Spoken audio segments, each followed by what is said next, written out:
지난주에 제 아내가 보내준 사진 하나가 저를 크게 감동시켰는데요. 이 사진입니다.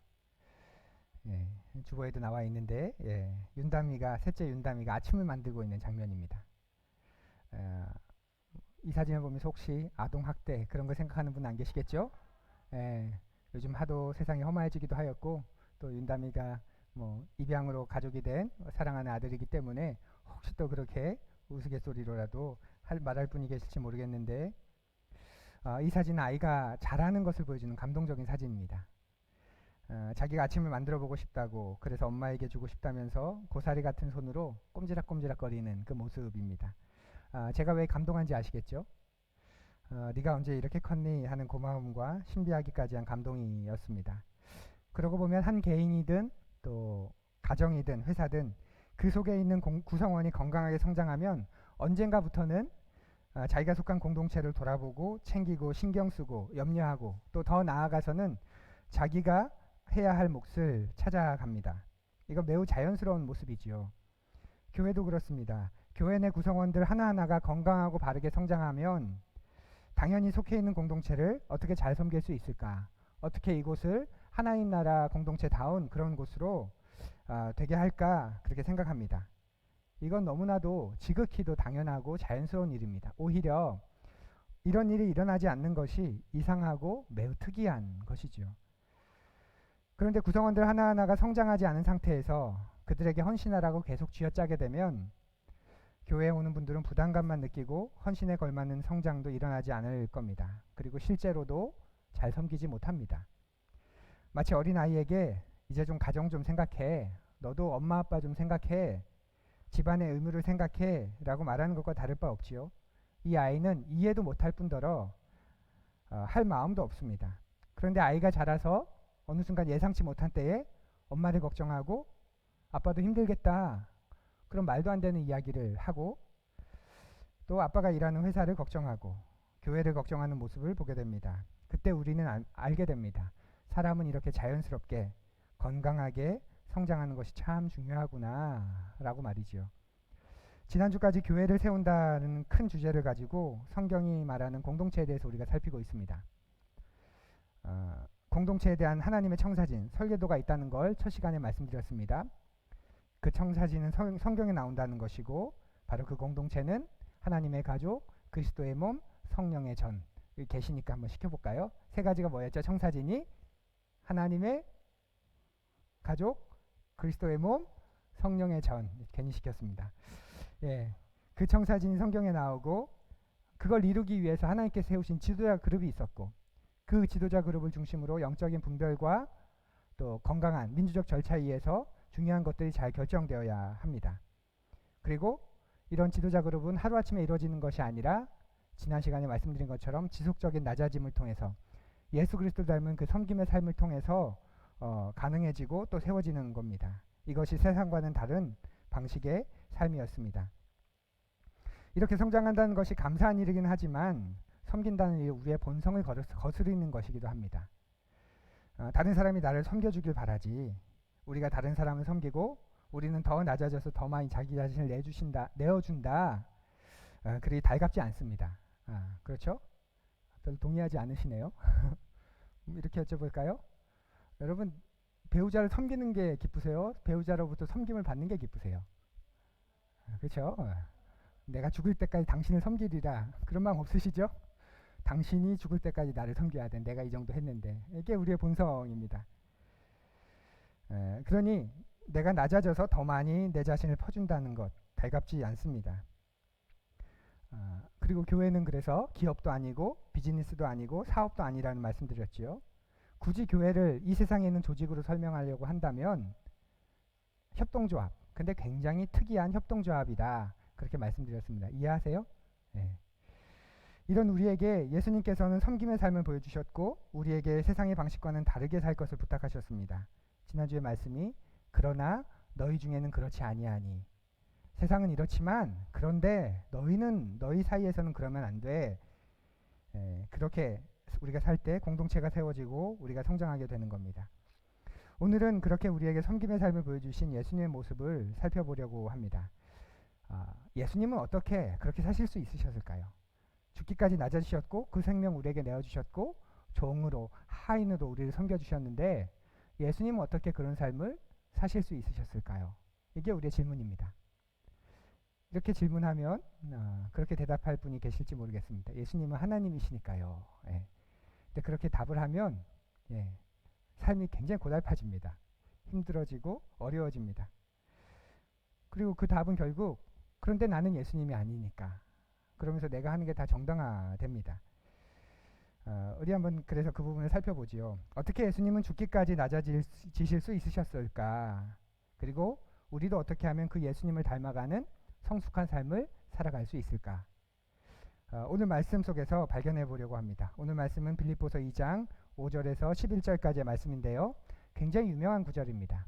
이 말씀은 바울이 쓴 글이 아니라 당시에 초대교회가 불렀던 아주 오래된 찬양 가운데 하나, 골로새서에도 나오는데 그 몇 가지 초대교회가 예수 그리스도의 부활 이후에 예배 공동체로 모이면서 그 예수님이 다시 오심을 기대하면서 이제 예배 드리는 삶 속에서 자연스럽게 그들이 만들어서 불렀던 찬송이 있었겠죠.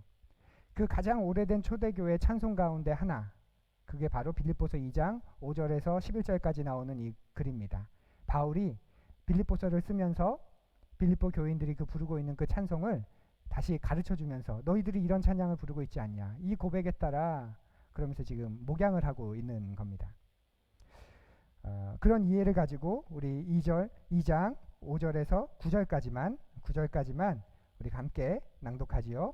함께 읽습니다. 여러분 안에 이 마음을 품으십시오.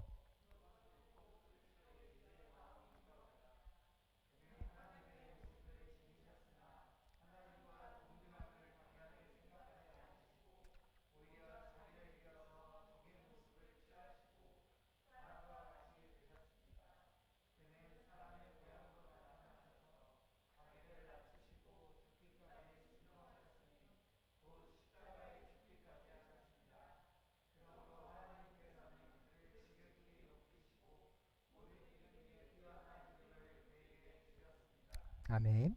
초대교회가 부른 놀라운 찬양입니다. 이런 노래를 부른 거예요.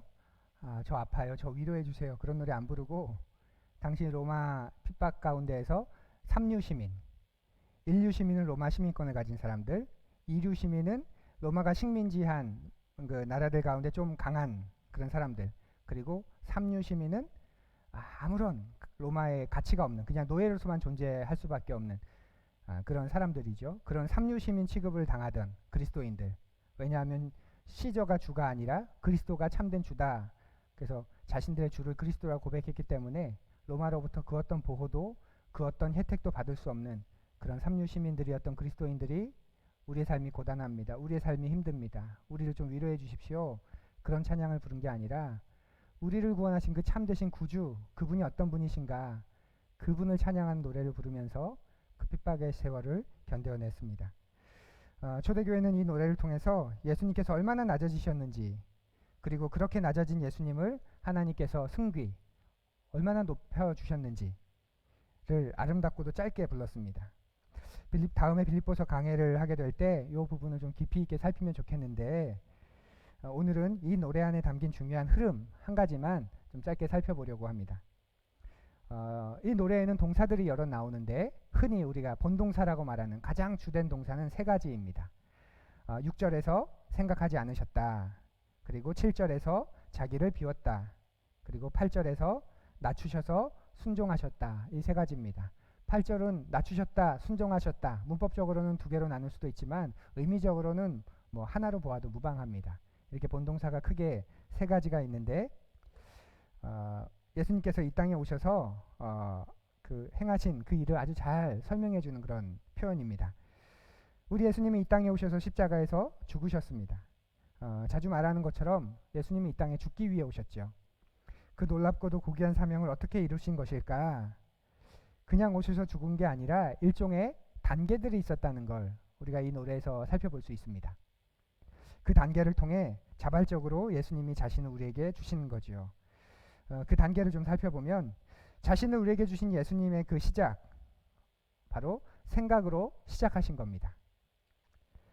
원래 예수님은 하나님과 동등된 분인데 그래서 하나님과 동등되게 여김을 당하시는 게 마땅한데, 그런데 예수님은 그렇게 자신이 하나님과 동등되게 여김을 당하는 것을 마땅하지 않게 생각하셨습니다.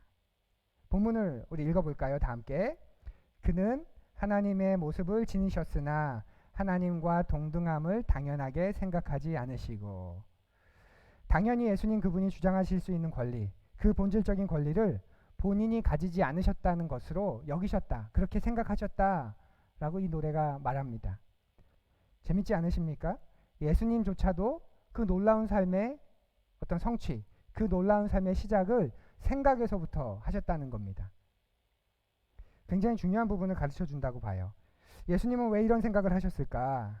하나님을 사랑하셨기 때문이죠. 하나님은 이 세상을 보시면서 안타까워하시고, 하나님 만드셨던 그 온전한 세상, 하나님 형상대로 만드신 그 아름다운 세상 깨지고 망가져서 고통을 당하고 있고 또 엉망으로 살아가는 사람들을 보며 안타까워하셨습니다. 우리가 성부, 성자, 성령 이 세 분의 관계에 대해서 완벽하게 이해할 수는 없지만 우리의 상상력을 좀 발휘해 보면 예수님은 성부 하나님께서 깨진 세상을 보시며 안타까워하시는 모습을 늘 보시며 본인도 안타까워하셨을 겁니다. 그리고 그 문제를 해결하기 위해서 사람들의 죄의 문제를 해결해야 된다는 것을 아셨고, 하나님을 떠나 자기 멋대로 하나님과 상관없는 자기가 자기의 주인 되어 사는 그 죄의 본질, 그 자기중심성을 해결해야만 했습니다. 그렇기 위해서 예수님께서 그 영광스러운 자리를 떠나셔야 하는 것을 생각하신 것이지요. 그래서 예수님은 누구를 보내신 게 아니라, 예수님도 누구를 보낼 수 있지 않으셨을까요? 그런데 예수님은 누구를 보내신 게 아니라 예수님 자신이 하나님과 동등된 위치를 내려놓고 인간의 모습이 되어서 인간의 문제를 본질적으로 해결할 수 있는 자리로 내가 내려가야겠구나, 그렇게 생각하시는 겁니다. 참 놀랍습니다. 하나님이신 분이 움직이시기 전에, 행동하시기 전에 제일 먼저 이렇게 해야 되겠구나 라고 생각하신 거죠. 그렇게 생각하시고 난 다음에 하신 행동은 그 생각에 맞는 정체성을 가지신 겁니다. 7절 상반절 우리 같이 볼까요? 오히려 자기를 비워서 종의 모습을 취하시고 사람과 같이 되셨습니다. 여기서 자기를 비우셨다는 말은 made him nothing 이란 뜻입니다. 완전히 무가 되었다는 겁니다. 자기 자신을 무로 만들어 버렸다는 의미입니다. 하나님이신 분이 인간이 되셨다는 것은 거의 무의미한 존재가 된 거죠. 신에게는, 신적인 존재에게는. 그리고 자기 자신을 낮추셨다고 합니다. 아무것도 아닌 존재가 됐다는 의미죠. 예수님은 그 스스로의 존재 자체를 바꾸신 겁니다. 신적인 존재에서 인간이란 존재를 입으신 거죠. 그 인간이 되신 예수님은 종의 모습을 취하셨습니다. 인간이 되신 것만도 엄청난 일인데 그 인간의 몸을 입으신 분이 종의 모습을 취하셨습니다. 그리고 하인처럼 우리를 섬겨주십니다.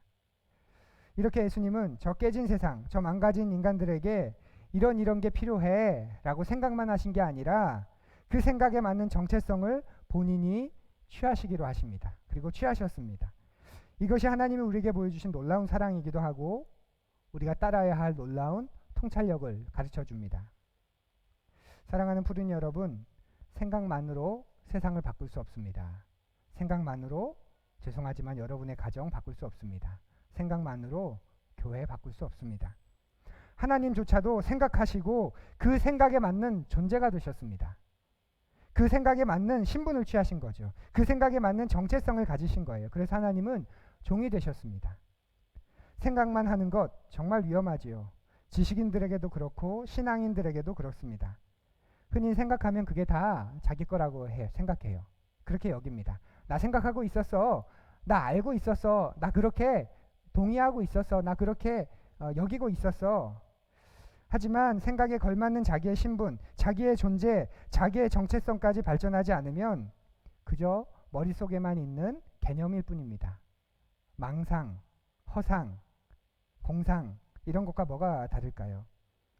예수님께서는 이 깨진 세상을 회복하시기 위해 그 마음을 먹으시고 난 후에 자신이 가졌던 영광스러운 자리를 내려놓으셨습니다. 그렇게 생각하셨고 그것에 맞는 신분을 가지신 거죠. 그런데 여기서 예수님은 그치지 않으셨습니다. 예수님은 사람이라는, 종이라는 신분을 가지시고 거기서 끝내지 않으셨습니다. 실제로 그 신분에 맞는 삶을 사셨습니다. 7절 하반절부터 함께 읽어보지요. 그는 사람의 모양으로 나타나셔서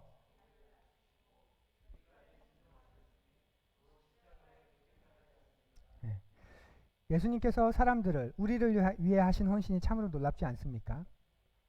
어느 날 뚝딱 끝내버린 게 아니라는 거예요. 하나님조차도 생각하시고 거기에 맞게 자신을 낮추셔서 그에 맞는 정체성과 신분을 가지시고 그 신분에 걸맞게 행동하셨고 그래서 마지막은 우리를 위해 죽으신 겁니다. 그 예수님은 어떻게 되셨을까? 9절 이하도 우리 같이 읽어보죠. 그러므로 하나님께서는 그를 지극히 높이시고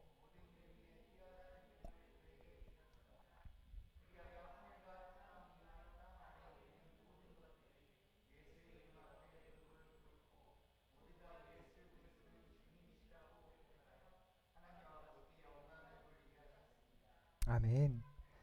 이 놀라운 높여주심, 하나님의 높여주심, 승귀하심, 이게 언제 일어났습니까?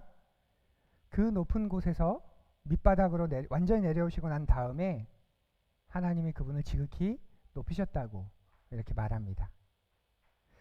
정리해보면 이런 겁니다. 예수님은 자발적으로 자기 자신을 낮추신 분입니다. 세상 사람은 위로 계속해서 올라가고 싶어 하지요. 그렇게 힘과 재력을 가지면 자기가 하고 싶은 대로, 자기가 살고 싶은 대로, 자기가 대우받고 싶은 대로 살고 싶어 합니다. 그것이 모든 인간이 가진 본능입니다. 그런데 예수님은 내려오셨습니다. 그리고 우리에게 그 삶을 부탁하셨습니다. 그러나 너희 중에는 그렇지 아니하니. 세상은 끊임없이 위로 올라가서 자기의 힘을 확보하고 그래 자기의 방법대로 자기의 방식대로 자기가 원하는 대로 살고 싶어 하지만 너희 중에는 그렇지 아니하니. 그러시면서 예수님은 우리에게 다른 삶을 요청하십니다.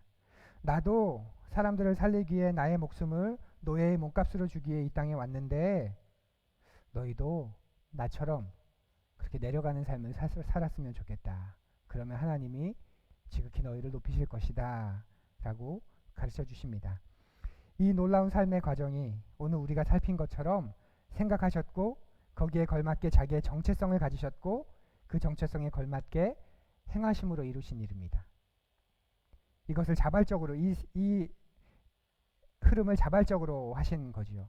이것이 바로 우리가 따라야 하는 성숙의 비결입니다. 예수님은 어떻게 종의 자리까지 내려가실 수 있었을까? 하나님이시니까가 아니라 예수님이 어떻게 내려가실 수 있으셨냐면 그것이 필요하다는 걸 본인이 생각하셨고 생각으로 끝난 게 아니라 그것을 해결하기 위해 그 신분, 그것에 맞는 정체성을 본인이 가지셨고 그리고 그것에 걸맞게 맞은 자리까지 행동하심으로 그 일을 이루셨다라고 우리는 말할 수 있어야 합니다. 성숙하지 않는 사람들의 특징, 생각만 하고 그 생각에 걸맞는 정체성을 선택하지 않습니다. 그러다 보니 당연히 그 정체성을 획득해서 그 정체성에 걸맞는 삶을 살아내지도 않지요. 사랑하는 푸르니 여러분, 보람 있는 인생의 비결이 어디에 있을까요? 보람 있는 삶, 보람 있는 인생. 더 많이 가지고, 더 많이 배우고, 더 많이 누리고 그게 보람 있을까요? 진짜 보람 있는 인생은 자기 것을 내려놓고 우리 주님처럼 자발적으로 기꺼이 낮아지는 것입니다. 아멘. 예. 어차피 인생은 자기가 가진 것을 소비하고 합니다.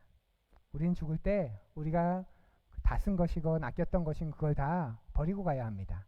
누구나 다 자기 자신을 자기가 가진 것을 소비하고 갑니다. 여러분은 여러분의 인생을 무엇을 위해 소비하시겠습니까? 아직 한 30년 남았다고요? 한 40년 더 살 수 있다고요? 결국 그거 다 소비할 텐데 무엇을 위해 소비하시겠습니까? 우리는 무엇을 위해서 소비하고 있나요?